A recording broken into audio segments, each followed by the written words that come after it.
I'm looking forward to us on fucking stage. This is a point of culmination for kind of like our brand. This is a fucking rock star group, and there's not going to be downtime tomorrow at all. So you've been in the UK about 8 hours now. How would you describe your first 8 hours? Cordial, polite, and entertaining. Smart enough to get us beer right out of the gate. That was the key. If you order an American beer, I'm punching you in the nose. We can see the entire agenda of the conference tomorrow. The fact that all of those presentations funnel down to one climactic Chad and cheese orgasm. Yes. Is a little bit nerve-wracking, exciting. Definitely the biggest orgasm we've had as a podcast. Thus far. Yeah. Thus far, yeah. That is fucking huge is what that is. This industry is always about the people. It's so great to see old friends, and we'll meet new ones tomorrow. We're gonna disrupt the disrupt stage. We're going to RL 100 with Borman. Pressure makes diamonds, or it makes assholes, or it makes both. And I think in this case it would be fine. Let's just say U.S. English relations could take a turn for the worse after tomorrow. Chad and cheese, baby.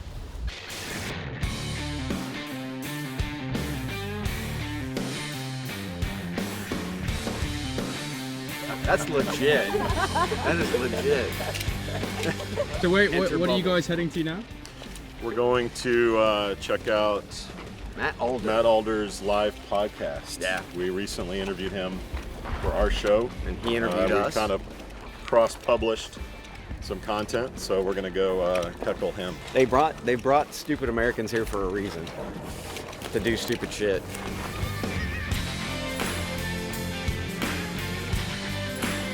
When somebody says HR is right on time with AI, yeah, I'm gonna have to say no. But I appreciate that. So I have the numbers to prove it.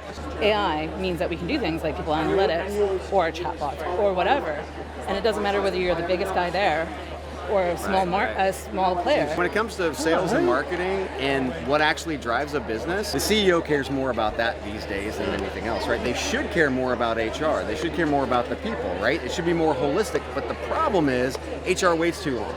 We don't take risks. We need to take risks. Sales and marketing takes risk, and that's how they impact business. We need to impact business. We need to take risks. No, and there's lots of businesses who are waiting for that right moment. My favorite question was a year ago, is like, is it better to buy it now or wait a year? My advice is always buy it now, play with it. HR as a profession as we know it today is new. The research around it is new, understanding people's behaviors in the workplace, everything is changing so rapidly. And HR as a profession, we are really trying to keep up with it.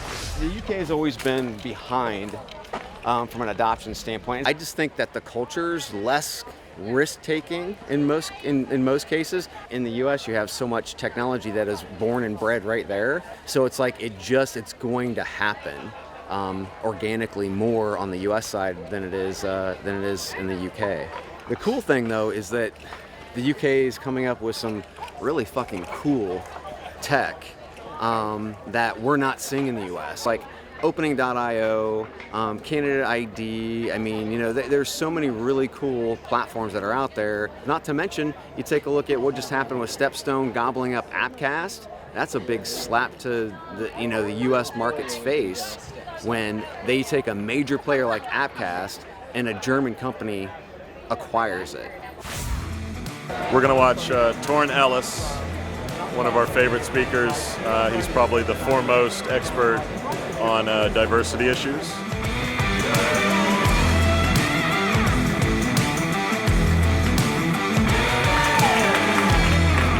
You guys flank the seat. I'll just sit right here. Here's the question. A couple of white guys. How can we help? So the first thing you can do is what I said. You got to speak up. Yeah. And you do an incredible job on Facebook. So when you ask what can you do, amplify your voice. One of the conditions of progress is to allow those that are suffering to speak their truth. Right. So I feel like stand in the face of adversity, embrace the conversation, take it in from all sides, because we're never going to make everybody feel good. My talk didn't make 100% of people feel good in there. Well, that's not what you're going for. But right? that's right. not. I'm going for truth. Yeah. I want organizations to just be true. I'm not perfect. I'm not a historian. I'm not the smartest person in the world. But I know how to be a good goddamn human. That's what I want us to be. For them out there, where can they find out more about you? At Torrin Ellis across all of the web. We out. So one of the things that we do is we push the boundaries. We try to push the boundaries. And having a guy like Torrin definitely pushes the comfort zone of anybody in HR or recruiting, because he's saying, look, you guys fucked up. You're not doing the right things to be able to push the ball forward.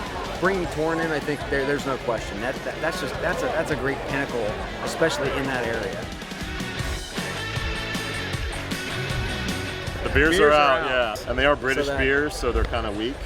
So we're pacing yourself is pretty easy. This is great. A lot of energy, ton of people. I feel like the last two ZipRecruiter and the job board thing was all about we're not dying and AI is not killing you. Especially the amount of money that's being spent on job boards, it has to do with their data, right? The data that they have is fucking goldmine. It's like, what can you do? If I give you money, what can you do to actually create halfway's decent fucking platform compared to the shit that you've had for the last 10 plus years? Maybe even bigger, moving the duration-based ad more toward performance and driving the rest of the industry toward more of making that evolution happen. Now, will they do it or not? We'll find out, but hopefully they do. The ones that are succeeding are successfully evolving into being more than just online job ads. If you're still just, hey, pay us $100 to post a job, you're in trouble. You guys nervous? Do I look nervous?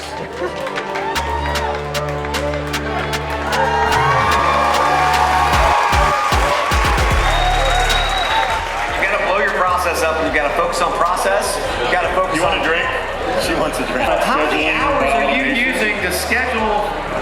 Really? Get you some good time. It's ridiculous. I've never been to a recruiting event ever that is this engaged, this fun, right? We go to these corporate events and they're all tight and they're like, buttoned up and shit like that. And we come on stage. Dude, literally, half that bottle of scotch was consumed. Easily. No glasses. Oh, dude. Straight out of the bottle. Yeah. And you have it on tape. They like fucking mobbed the stage for t-shirts and they're like, oh, give me some fucking, Edutainment is what we do, and that's what we brought today. Yeah. Thanks to Talent We Nexus. emptied 2 full bottles. Talent fucking Nexus of for whiskey. making this shit happen. Cheers, London. Cheers, London.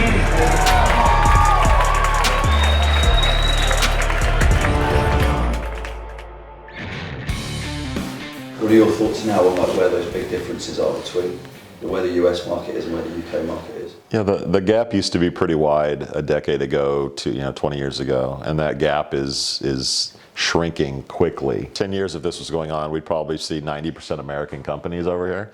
This was a good mix of international players. It's easier in the US because we have a much larger base of business, and then that's where the startups, obviously you're going to be close to the business, and that's where the startups happen. So we haven't seen as much innovation, away from the U.S. because it's just the big pool of money. But now we're seeing that, and like we're talking about with ClickCast Appcast being bought by a German company. Again, that's closing the gap, and that's going to allow the programmatic market to grow here quicker than it would have before. So 10 got over there? Yeah, 10 guys there. Did you have a chat with them? Yeah. It was hard to have a chat with them because they were so busy. I mean, that was the thing I love is that, people are like, oh, robot, oh my God, stay away. But it's like, okay, so we've got to get to that next level. So the first to ever do anything, they're going to look at them like, that's the stupidest shit I've ever seen, until they go and check it out. And you don't know how many people that we talked to today or later in the day yesterday said, yeah, it was actually a lot less creepy than I thought it was going to be. And it's really cool. It's pretty amazing. We're really in a period right now of placing bets on things that we hope work. AI, automation, chat bots, like Matching. A lot of this stuff is like, we know we need to roll the dice. We know we need to take bets. Some of them will turn out and some of them won't. Maybe next year we'll have a more validation around these guys than we do now. It's a really weird, uncertain time for a lot of these products. What do you think wasn't talked about yesterday that should have been? They shouldn't have just talked about job boards. They should have talked about what's the evolutionary step of what's going to happen. You know, there's still a lot of money being invested in job boards, and the reason being is they have all this data, these candidate data, not to mention they have clients. So they have the revenue streams, they have the data. The problem is they have this dilapidated tech. So they're getting the dollars to be able to get the tech moving and to push to programmatic. But that's what they weren't talking about. And it's almost like the thing that you got to pull back the covers and say, what the hell's going on there? Really blew my mind, especially Stepstone being on stage. That was really their opportunity to stand up and say, this is what's happening, kids. So the Army were talking, I think first thing they were talking about their campaign to engage with millennials. What do you think we're going to be talking about by this time next year, and like the things that employers need to do? Should be talking about Gen Zs now. I mean, but there's no reason that we shouldn't be. I mean, the oldest millennials are almost 40. Yeah. Like it's time, it's time to quit, putting them in that 18 to 35 box. Yeah. So yeah, Gen Z is what we should be talking about. And I think it's funny because we're always talking about the next, well, this generation's so much different. It's like, no, they're not. It's just like some of the vehicles that they use are different, but it's being young versus being mature, and you go through a process in that whole journey, right? That's, obviously there are economic pressures that leverage why there are so many 26-year-olds living in mom and dad's basement right now, especially in the US, because it's $100,000 of debt to go to college and that kind of shit, which boomers didn't face, right? So there's some of those economic, kind of socioeconomic things.